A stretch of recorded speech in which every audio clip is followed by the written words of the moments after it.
वाहिगुरु जी का खालसा वाहिगुरु जी की फतेह। आप दी ज्ञात लई अर्ज करा, तर्क झूठ ते भी कीता जा सकता है, तर्क सच ते भी कीता जा सकता है।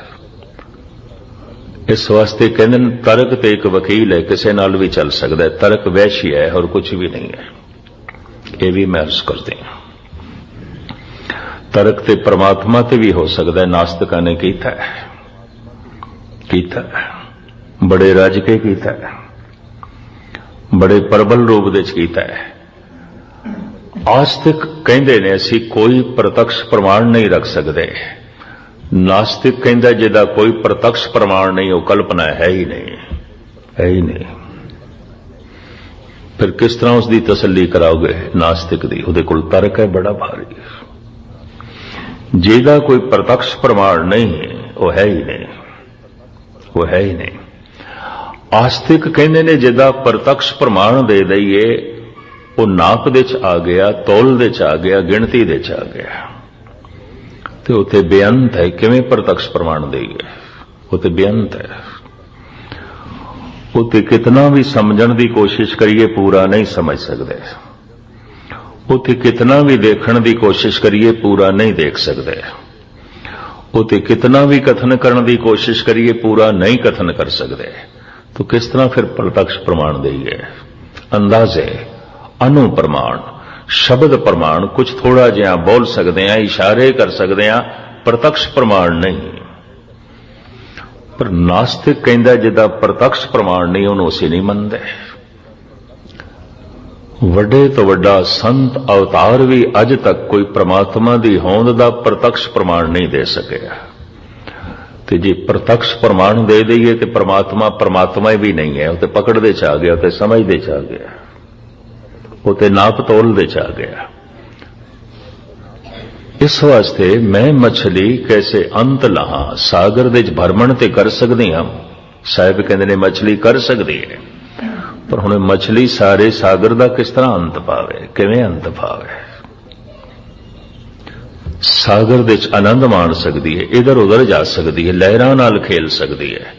सागर नूं किस तरह नापे तोले, किवें गिणती दे च लियावे, किवें तोले?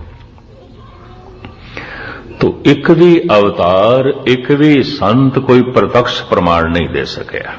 इस हिसाब नाल इंज कह लो नास्तिकां दी जित आउंदी रही है, जित आउंदी रही है।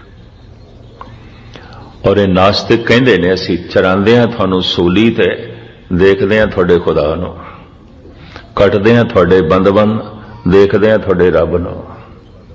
प्रत्यक्ष प्रमाण मैं अर्ज करां, प्रत्यक्ष प्रमाण जिसदा रखदे ही है ना, उहदी सीमा बन गई, वो बेअंत नहीं है। सब कुछ दा प्रकृति दे च असीं प्रत्यक्ष प्रमाण दे सकते हां, परमात्मा का नहीं। असीम है, अनंत है, बेअंत है। धन गुरु नानक देव जी महाराज कहते जे मैं उसका रस जान भी लिया, रस मान भी लिया, जे हों जाना, जे मैं जान भी लिया उदा रस, जे मैं मान भी लिया उसका रस, आखा नहीं मैं कहना नहीं। हद हो गई। जान लिया ते कह दो, जान लिया ते दस दो, बाकियां नूं पता चल जाएगा। महाराज कहते कहना कथन ना जाए, मेरी कथनी च नहीं आउंदा, मैं नहीं कह सकता। मैं माणिया ते है रस, मैं कह नहीं सकता। मैं जानिया ते है आनंद, असीम है, असीम है, मैं नहीं कह सकता। तो खैर ये ऋषि मांडव तर्क पेश कर देंदा सी, बड़ी प्रबल।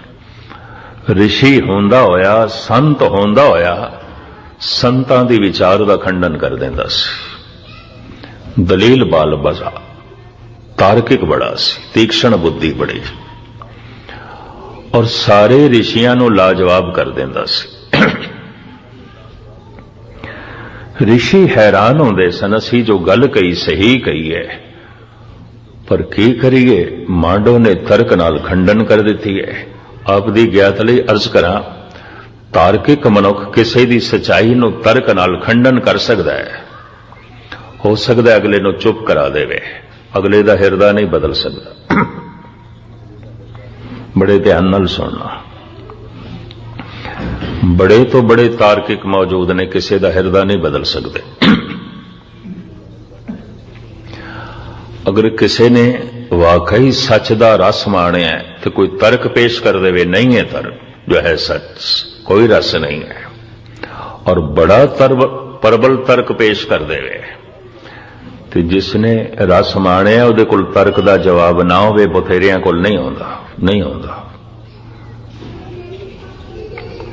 तो उस तर्क दे नाल क्या उस सतवादी का हिरदा बदल देणगे? नहीं बदलेगा। सत्यवादी वद तो वद चुप कर जाएगा ते तार्किक समझेगा मेरी जित हो गई, मैं तो तर्क कर देती, मैं तो खंडन कर देता, ये कोई जवाब ही नहीं। ਇਹਦੇ ਉੱਤੇ मैं एक उदाहरण देना हुन्ना, दोहरा दें, थोड़े सामने रख दें। केशव चंद्र ने 3-4 किताबां लिखियां बंगाल के इस प्रसिद्ध दार्शनिक ने नास्तिकता ते। अज बंगाल दे जे 25-30 साल तो कम्युनिज्म है ते कम्युनिस्टां दी हुकूमत है, बहुता असर केशव चंद्र दा है। जे बंगाली बहुते नास्तिक हो गए तो केशव चंद्र दियां किताबां पढ़ के कहंदे ने ये स्वामी रामकृष्ण जो परमहंस जिसदी हरे रामा हरे कृष्णा बड़ी लहर चली सारी दुनिया च, एक अनपढ़ साधु सी, जुड़ी हुई आत्मा सी, कुछ भी नहीं बोलता सी, सिर्फ उसदियां भावनावां दा, सिर्फ उसदी तर्जे जिंदगी दा, सिर्फ उसदे कोल बैठण दा, सिर्फ उसदे कोल रहण दा लोकां ने कुछ आनंद माणिया। साध के संग नहीं किछ घाल, दर्शन भेटत होत निहाल। कहंदे ने केशव चंद्र चला गया। स्वामी रामकृष्ण नूं कहंदा मैं खंडन करना है तुहाडे परमात्मा दा, जिसनों तुसी गढ़ के जगत दे सामने रखिया होया, मैं तोड़ के रख देना, मैं थोड़े नाल विचार वटांदरा करना है। स्वामी रामकृष्ण कहने लगे ठीक है कर लो। कहने लगे इंज नहीं, समुचे बंगाल दे बंगालियां नूं इतलाह करांगे, कलकत्ते दे इकट्ठ होवे, बहुत वड्डे मैदान दे हजारां लखां दी तादाद दे स्रोते आउण, मैं सारियां दे सामने स्पष्ट करना है स्वामी रामकृष्ण गलत ने,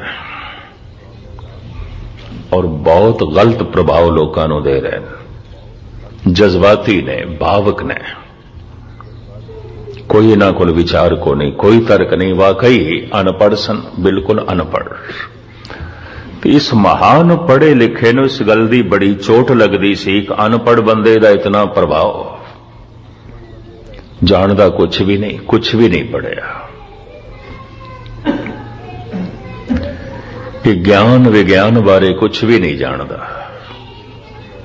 लेकिन फिर भी बड़े बड़े दार्शनिक चिंतक इहदे कदमां च बैठे ने, और उस सारियां नूं कहंदा सी कुछ ते सोचो, कुछ ते अकल नाल काम लो। एक अनपढ़ बंदे तो इतने प्रभावित, बिल्कुल अनपढ़ सी, अंगूठा टेक सन, बिल्कुल अनपढ़, और बंगाली भी बोलते सन, पेंडू बंगाली, शहरी बंगाली भी नहीं बोल सकते सन।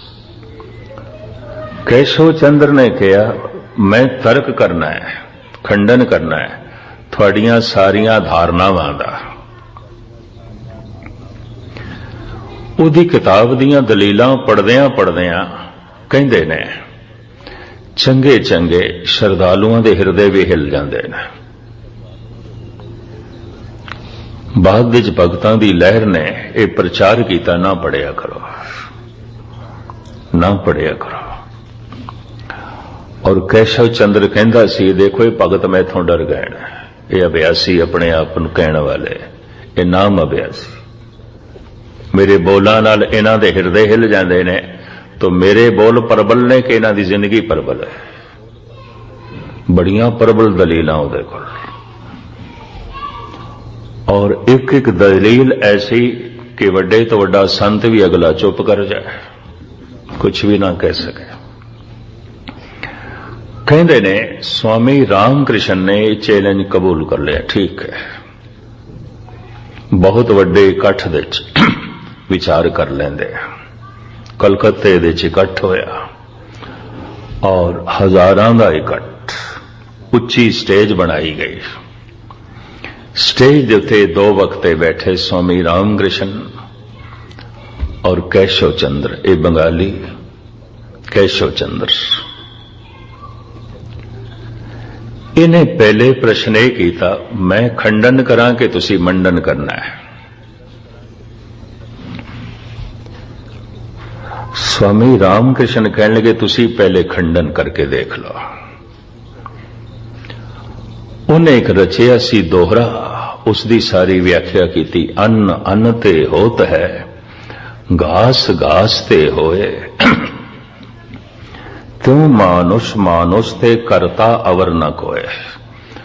प्रकृति दे एक एनर्जी है, ताकत है, सुते से विकास चल रहा है और ये ताकत, ये शक्ति, ये एनर्जी जड़ है,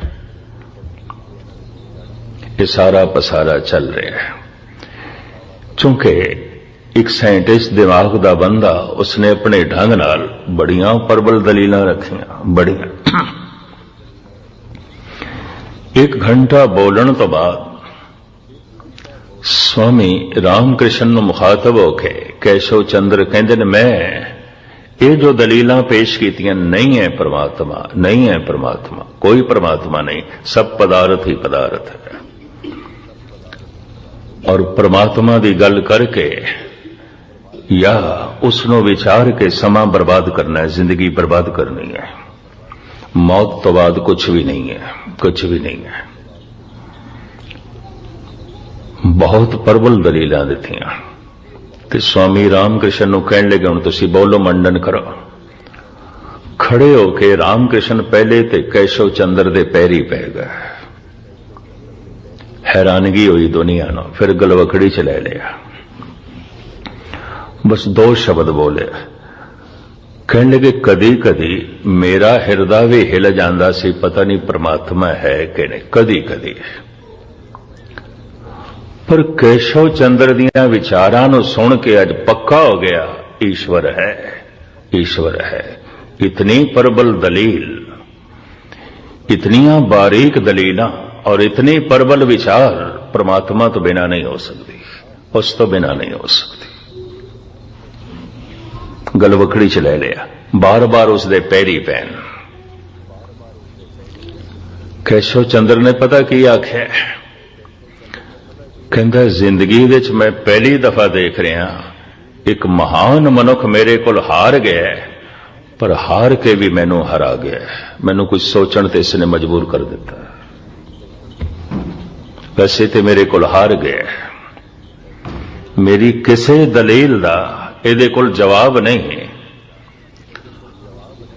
पर इस दे दो बोलों के सामने मेरिया सारिया दलीलां फिकियां पै गई।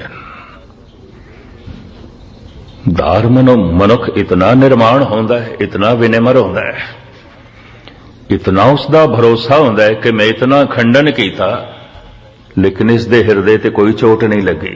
ये अपनी थां ते अडोल खड़ा है, मेरी किसी दलील ने इसनों हिलाया नहीं। उल्टा मेरी दलीलां तो कहता मैनू परमात्मा का पूरा यकीन हो गया। इतनी प्रबल दलील, इतनी तीक्ष्ण बुद्धि परमात्मा तो बिना नहीं हो सकती, ईश्वर तो बिना नहीं हो सकती। कहते ने पैरी पै गए केशव चंद्र। कहने लगे, मैं खंडन करके भी ऐसा महसूस किया है कि मैं अपने आप को खंडन कर गया। एक केशव चंद्र ने कबूल किया, लेकिन उस दियां लिखियां हुई किताबां दा बड़ा प्रबल असर 25-30 साल तो बंगाल विच अज भी हुकूमत कम्युनिस्टां दी है, नास्तिक लोगों की। जिस धरती ने इतना वड्डा आस्तिक पैदा किया, स्वामी रामकृष्ण, जद इस तरह के कोई भगत आनंद मान लेंदे ने, रस मान लेंदे ने, कुछ कह नहीं सकते, कह नहीं सकते। क्यों कि वो कहते ने पूरा नहीं कह सकते। जो कवांगे बहुत थोड़ा है, बहुत थोड़ा है। कि जदों पूरा कह नहीं सकते तो खंडन करने वाला पूरा कह देंदा है तो उहदियां दलीलां दा असर पै जांदा है। असर है, सारी दुनिया ते असर है, मादा परस्ती दा असर है, तार्किक लोगों का असर है। संत दा असर इतना नहीं इस चक्कर च ना पैना जितना एक असर कलाकार का भी पै जांदा, इतना असर भी भगत का नहीं है दुनिया च। बगौर मुताला कर लेना। जितना थोड़ा बहुत असर एक साइंटिस्ट का है उतना भी असर संत का नहीं है, सारी दुनिया च नहीं है। हालांकि धरती ते हर कोने च बड़ियां बड़ियां जुड़ियां आत्मावां होईयां ने, उन्हां दा असर कोई व्यापक पद्धर ते मौजूद होवे ऐसा नहीं दिखाई देता, ऐसा नहीं दिखाई देता। कारण जिन्हां ने जाणिया रस माणिया कोई प्रबल दलील नहीं, कोई तर्क नहीं। ते हुण मैं अर्ज करा, तर्क किसे नाल भी चल सकता है। विचारक धार्मिक पुरुष ते कहंदे तर्क ते वैशी आउंदी है, किसे नाल भी जा सकती है। तर्क ते वकील है, किसे दे पक्ष दे च भी खड़ा हो सकता है, सच का भी खंडन हो सकता है, झूठ का भी हो सकता है। और इस दे उत्ते बड़े बड़े उदाहरण देखे गए ने। सागर दे च एक बड़ा प्रबल वकील सी, ओदी मैं जीवन कथा पढ़ रही सी। सागर यूनिवर्सिटी जो बनी है कहते उसे ने बनाई, और जिथे किधरे कोई पेचीदा मुकदमे होवन, बहुत वड्डे मनुखां दे मुकदमे होवन, राजे महाराजियां दे मुकदमे तक ओही लैंदा सी, ओही लड़दा सी। बोल रहा सी मध्य भारत दे हाई कोर्ट इंदौर दे, उन्हां दिनां च इंदौर सी, अजकल भोपाल दे च है। जिस दे पक्ष दे च बोलना सी ना, ਉਹਦੇ खिलाफ बोली गया। कारण वो भुल गया अदालत दे च मैं किहदे पक्ष दे च, कुछ इतना विचारां डुबिया होया सी, नहीं चेता रहा, नहीं चेता रहा। जिसने वकील कीता होया सी, जिस दे पक्ष दे च बोलना सी, ਉਹਦੇ भी पक्ष च बोली गया, ਉਹਦੇ खिलाफ बोली गया। वो भी बड़ा हैरान, इनू मैं लाखां रुपए फीस दिते ने, फीस दे दिते ने, और भारत का सब तो वड्डा वकील जान के मैं इसनू कीता है। ये तो मेरे खिलाफ ही बोली जा रहा है, मेरे खिलाफ। दूसरा जिहड़ा मुखालफ वकील खड़ा सी वो भी हैरान सी, हो की गया ना। ते जिहड़े दूसरे मुदई सन वो बड़े खुश, बड़े प्रसन्न। ये तो साडे हक च पे बोलता है, साडे हक च पे बोलता है। आखिर उसका जो मुंशी सी, मीर मुंशी, उन्हें कान दे च कह दिता, ये जो तुसी बोल रहे हो अपने मुवक्कल के खिलाफ बोल रहे हो। एकदम पैंतरा बदल के कहता है, मजिस्ट्रेट न मुखातब करदे आया, ये मैं ओही कुछ बोले है जो मेरे मुखालिफ वकील ने बोलना है, ये मैं वही कुछ बोले है। हुण मैं वो बोलना जो मैं बोलना है, ताकि थोड़ा वक्त जाया ना होवे, अदालत का वक्त जाया ना होवे। इस मुखालिफ वकील ने यही कुछ बोलना है जो मैं बोलिया, और आप सुन के हैरान होवोगे। फिर पक्ष च बोले, मुकदमा जीत गया। तर्क की है, कुछ भी नहीं है। तर्क सच नूं झूठ बना सकता है, झूठ नूं सच बना सकता है। चतराई न चतर भुज पाइये, रे जन मन माधो संवलाइये। कहत कबीर भगत कर पाया, भोले भाई मिले लगलाया। मैं जानो पढ़बो भलो, पढ़बे सौ भल जोग। भगत न छाड़ो राम की, पावे निंदो लोग। पढ़ाई न लिखाई नाल जिंदगी जरा ठीक ढंग नाल चल सकती है, बदलती नहीं। इस चक्कर च ना पैना। कोई एक कॉलेज स्कूल मनुख की जिंदगी बदलने दे सहायक नहीं होए, जीवन बतीत करने दे सहायक ने, संसार दे सहायक ने, जिंदगी नूं बदलने दे सहायक नहीं ने। पढ़ लिख के पहले छोटा बेईमान होंदा सी, अनपढ़ सी, हुण बहुत वड्डा बेईमान हो गया क्योंकि पढ़ लिख गया। पहले छोटा मोटा चोर सी, पकड़िया भी जांदा सी, हुण पढ़ लिख गया बहुत वड्डा चोर है, निकल जाता है। हुण पकड़िया भी नहीं जाता, हुण चलाकियां बड़ियां आ गई ने, तर्क बड़ी इकट्ठी कर ली है। वाहिगुरू जी का खालसा, वाहिगुरू जी की फतेह।